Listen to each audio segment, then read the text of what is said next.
Like a day in the good old betting shop. The more traditional image of gambling may linger. But 2 decades later, a revolution. And we are calling it iPhone.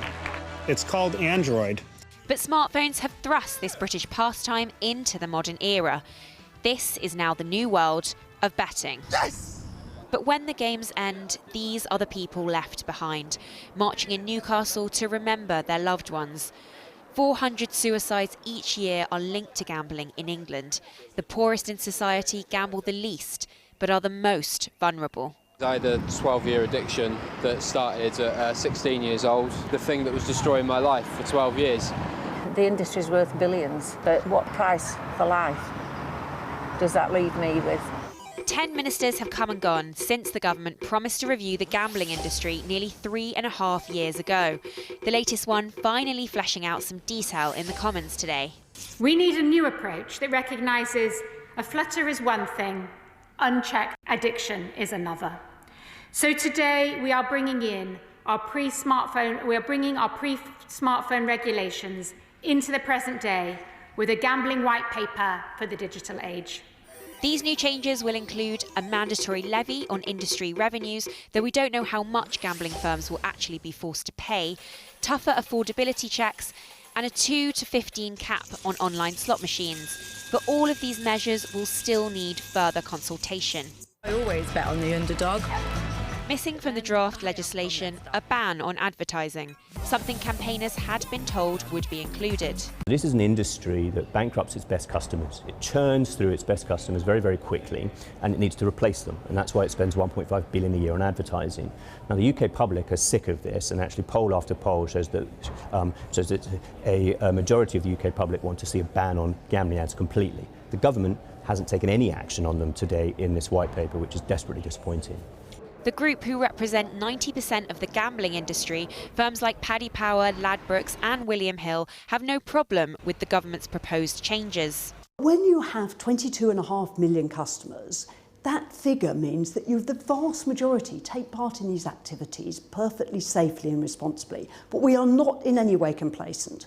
They point to the nearly £2 billion they pay in taxes, and some MPs say they're speaking up for an industry which claims to support 110,000 jobs. I'm Ben Bradley, I'm the Member of Parliament for Mansfield, and I'm here in William Hill on Church Street. I'm delighted to be at William Hill here in Blackpool. I'm here today in William Hills in Todmorden. I'm here at Bet365 in Stoke-on-Trent. And I'm very pleased to be visiting Ladbrokes betting shop.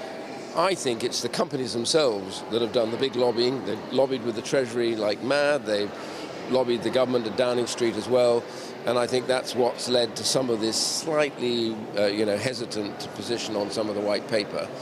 Today's proposals are not enough for Julie, who has been waiting for change since she lost her husband to gambling addiction nearly 2 years ago.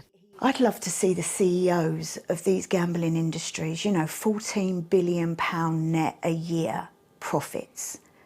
These CEOs allow their companies to fail us, to fail the people who are gambling, to fail their families. How do you feel on days like today when massive reform has happened, but your family's ultimately already paid the price? It's an emotional day. I've waited 2 years. We've all worked hard. Charities have worked hard. 2 years for this, and you hope that it's going to make a difference. You really hope. The government said the new changes will be completed by the next general election. But for campaigners like Julie, these plans were already too late. That report from Serena Barker-Singh. Well, earlier I spoke to the Labour MP, Carolyn Harris, who has led calls for tougher gambling regulation, and Christopher Snowdon, head of lifestyle economics at the free market think tank, the Institute of Economic Affairs, who is against new restrictions that could limit how much individuals can gamble. I began by asking Carolyn Harris if problem gamblers should be targeted and not the rest. The problem is it's so easy to make the crossover from being somebody who can gamble without any kind of problem and becoming addicted to it, because that's what it is. This is a mental health issue. The product itself is designed to drag you in, suck you in and keep you there. So I understand why people are saying we can't be intrusive to normal people who can go and gamble. I totally agree. But the number of people who will actually have affordability checks is so small. It'll be people who are really showing signs of excessive gambling over a specific set of hours. And that is where we need to be targeting the support and the checks.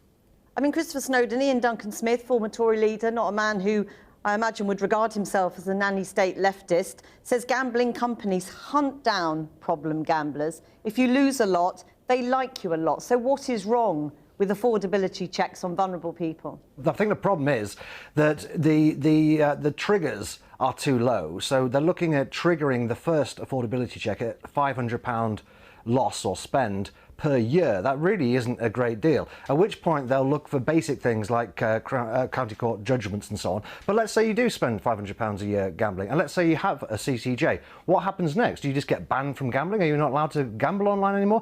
It's not clear to me. And then the second trigger comes in if you spend £2,000 or more over a course of 90 days. There are plenty of gamblers, not problem gamblers, just people who like gambling, who will win or lose sums like that on a fairly regular basis without any problem whatsoever. Carolyn Harris, what? One of the triggers, shaking your head. Yeah, one of the triggers is if you spend over £1,000 in 24 hours. If you've got the financial resource to spend that, then nobody's going to be doing a financial check on you. But the trouble is, so many people have not got that. They may be the smallest amount of the bookies' customers, less than 10%, but they provide over 70% of the industry's profits. I mean, Christopher Snowdon, if you talk to Annie Ashton, whose husband Luke took his own life because of gambling addiction, she will say that it is an addictive thing for some people, and the industry know that, and they thrive on that basis. Well, I would say, frankly, that hard cases really do make bad law. There's a reason that's a cliche. It's because it's true. You need to look at these things from a broader perspective. I'm afraid you can't just say we're going to have endless incremental kind of ratchet of regulation, ultimately leading to prohibition, just because some people get into extremely difficult times with problem gambling. You say that the gambling industry has had to be dragged kicking and screaming to this, but how much is this part of the problem, this relationship between Westminster and the gambling industry? We know the industry spends huge amounts of money lobbying MPs successfully on both sides of the House, on all sides of the House. But there's an arrogance within the industry that they can buy their way out of this problem. They can't. This is going to be a good piece of legislation when we get to the point when the consultation is done and we've all worked together on compromise. There will have to be give and take, but we have to protect the people, not the bookies' profits. And Christopher Snowdon, just following on your point about, hard cases make bad law, how do you balance out this idea of perhaps a more loosely regulated market with the really significant harm we do know that gambling addiction can do, even if it's to a minority of people? Well, the first, as I said before, is treatment. There will always be people who are problem gamblers, and treatment is really very effective, and there's lots of different types of treatment that can be offered. The second is actually technology. If we're looking at online gambling, the online gambling companies have so many technological tools they can use to spot hazardous patterns of play and intervene. The only problem on your question about, or your issue about treatment, saying, put more money into treatment is often too late for some people. Yeah, but that's assuming that there are effective ways of preventing it in the first place. And there really is no evidence for that. You look all around the world, there are people who are problem gamblers. It's not related to the amount of regulation. 0.3% problem gambling, as we have it in this country, that's really quite low by international standards. And yet, until very recently, our regulation has been relatively laissez-faire. So, if you can show me some evidence-based prevention policies, fine, I'll have a look at them. So we just have to accept that people take their own lives because of gambling addiction, and that's just an unfortunate fact. There are 10,000 people a year die from alcohol abuse, and we accept that we can't prevent every single one of those deaths. Similarly with drugs, which are totally illegal, we have thousands of deaths from. Tragedies happen, prohibition doesn't work, and unless you've got sensible evidence-based regulation, there's no point bringing in regulation for the sake of it. Carolyn Harris, tragedies happen. These things can't. No, they don't. There's no evidence that this can be prevented. Of course it is. And we're not prohibitionists. I've got no problem with gambling if someone is responsible and does not lose their livelihood, their self-respect and their life. That's all we've asked for, is that those who are vulnerable have protection. Carolyn Harris and Christopher Snowdon, we're going to have to leave it there, but thanks both of you for joining us.